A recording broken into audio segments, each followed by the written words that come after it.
Can you see me? I think you can see me. Wow, you're so refreshing. Okay. Hello. Today I'm here with Elaine Guthrie. Elaine. Hello. Could you tell us what you do for a living? Sure. I currently am a contractor for Cigna Healthcare. So I negotiate contracts with hospitals, physicians, and ancillary providers. Okay, so let's go ahead and get started with the questions. Mm-hmm. The first question is, where did you attend college and what was your major? Well, it's kind of funny because it doesn't match my current work. My degree is a business administration degree, but I went to a college that was a textile college. At the time, it was called Philadelphia Textile or Philadelphia College of Textiles and Science. Now it's called Philadelphia University, and it merged with Thomas Jefferson University in Pennsylvania. So I majored in business, but I had a lot of interest in textiles. So I took classes like, production knitting and weaving, all of that, while still getting a business degree. And do you use any of that in your life today? The business degree I do, not so much in the textiles, but I basically negotiate. So those are business principles, especially business policies, how to negotiate. Understanding finances is huge because we are always looking at healthcare cost and what we call trend, and how healthcare costs goes up and controlling that cost. So there's a lot of finances.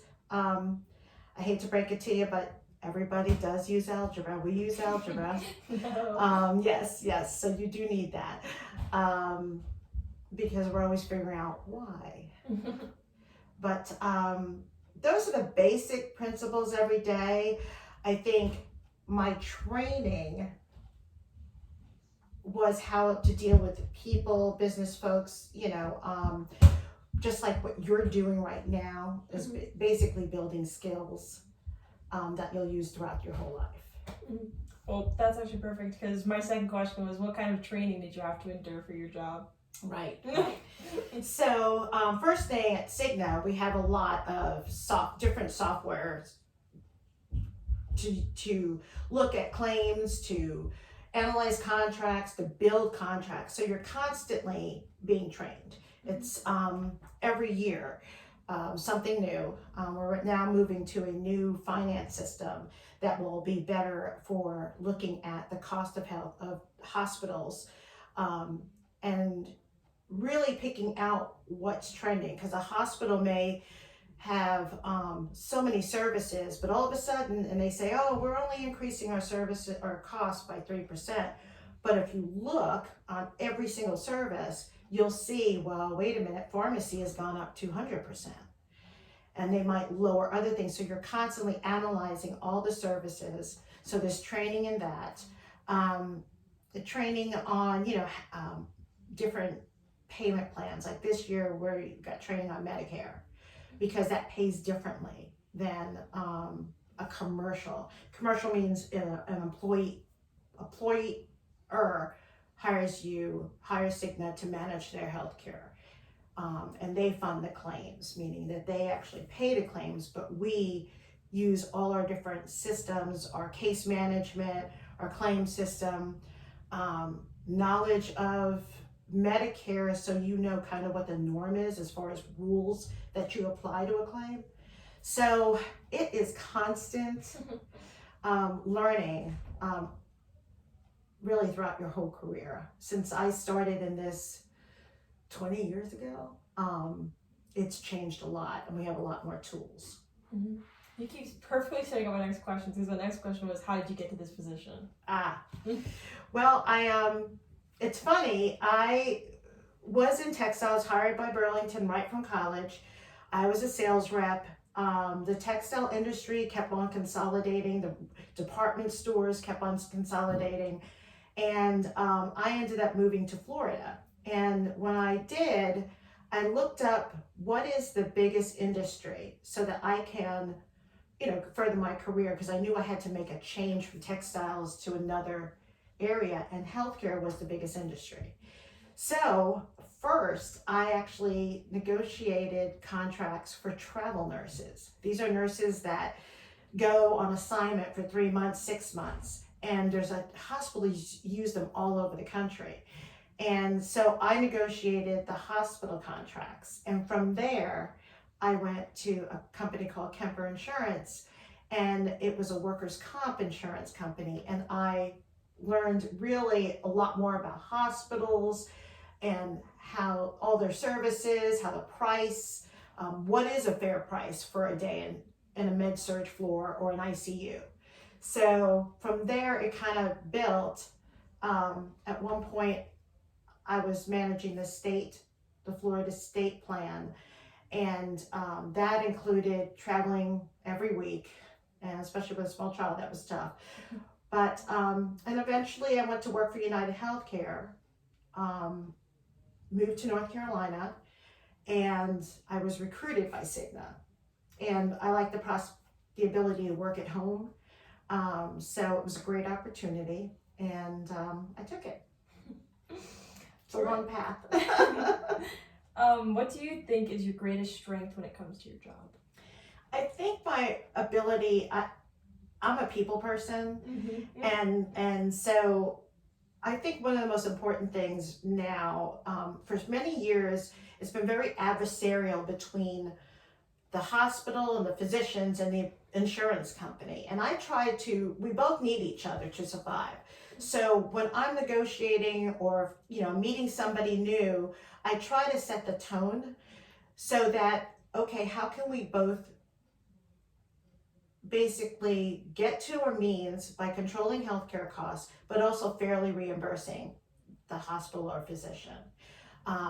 So I think my ability to build trust and build that relationship. I have a strong work ethic.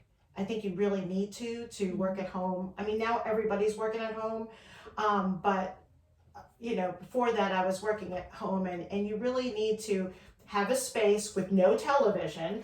I couldn't believe how people say, well, I have a television. I'm like, how do you concentrate if you have a TV? But being able to put in a good day's work, a lot of times during tough negotiations, we have to work extra hours because we get a proposal, we have to get it analyzed and working on contract language. So there's a lot there, and you've got to have good time management and also a strong work ethic. Otherwise, you'll fall behind and you'll never be able to catch up. All right. What do you enjoy most about what you do? I think the constant change. I couldn't imagine doing the same thing all the time. It's repetitive in that, but people come and go on the other side also. So you're dealing with different people. And like I said, we've had so many changes in the systems that we use to analyze that it's really interesting to see, how services have grown over the years, new technologies that you have to figure out, okay, how do we price? There was one time that gamma ray. I was like, what's a gamma ray? And, well, what's the right price for that? So you do research as well as your analysis, understanding, the community that each facility is in. Especially in North Carolina, we have a lot of where there's only one health system. And the triad here, Moses Cone for the most part was the only health system, but now those other health systems from Winston are coming and setting up offices here, so it's constantly changing. So I guess that's probably the best part, you don't get bored. And I know you work from home, so what would you say your daily schedule is? What do you do on a daily basis? Usually I start about a little after 8. I try to, my start time is actually 8:30. Emails are always the first thing that you look at. I do make a list usually the night before on things that I've already been working on but need, because you have to work what they call it in a matrix environment. So I have to get answers on contract language. I might have to go to legal. I might have to go to the person that determines the policy and procedures to get approval on certain changes that the hospital system or the physician wants in their contract. That's not our standard. So I'm usually doing that because I find it's easier to get everybody in the mornings. On the afternoons, it gets kind of crazy. And then usually running physician analysis. We have what we call Profi, and I run the analysis, take this fee schedule. So if this primary care doc is making this much, what if I gave them this fee schedule? How much of an increase is that? And I have to stay within a budgeted amount.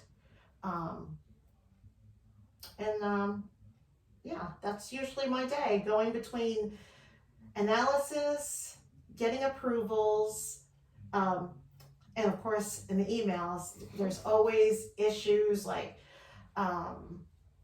inside, like claims people say, hey, the system says this, but the contract says this. So I have to go read the contract again because we have a lot of contracts that, you can imagine all the physicians in the state. So we have to go through, look at what the contract language says, double check the system, and make corrections. So you submit corrections to yet another program that you have to know about. So that's basically it. Would you say that the pandemic has affected your work schedule at all? Oh, yes. We got busy immediately because everybody was trying to figure it out. The Medicare came out with new codes specific to COVID.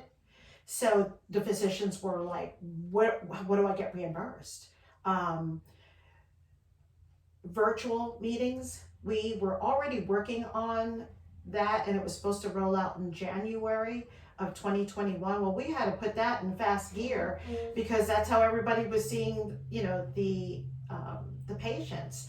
So we had additional conference calls educating us on COVID policies and procedures, how they should submit a claim. And now we have, I guess in March, April, May, really up until the summer, we had 1 to 2 meetings a week specific to COVID.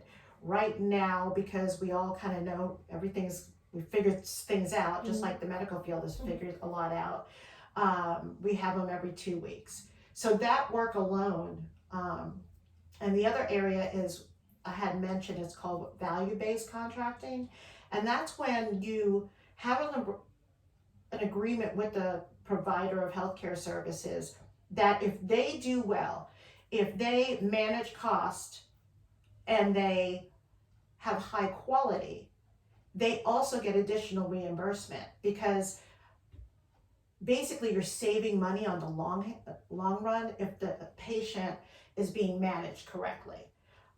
So we had to change all of that because the quality, not that the quality changed, but because the practice changed so much, the things that we had set up with these providers kind of went haywire. You can't apply the same rules because it's a pandemic. And so we had to make changes to that. In fact, that's a training that's going on now, and we're calling it COVID Collaborative Care, to get that rolled out and move everybody out to new contracts that are on value-based contracts.